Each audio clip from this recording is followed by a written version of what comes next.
पता चलेगा कि जनाब इससे किस तरीके से आप इस्तिफ़ादा हासिल कर सकते हैं।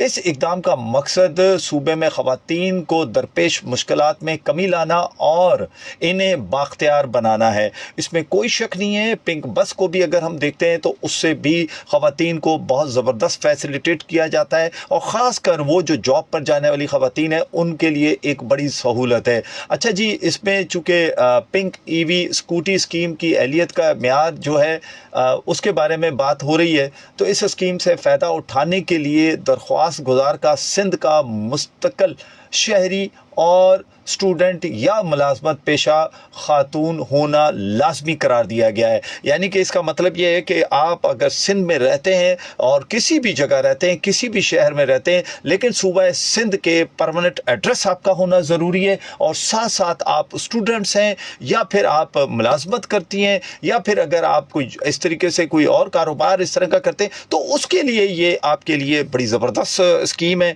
और मैं चाहूँगा कि इसके स्कीम के बारे में बता दूँ मज़ीद, ताकि आप जब कॉल करें तो मैं मज़ीद आपको डिटेल्स में बता सकूं।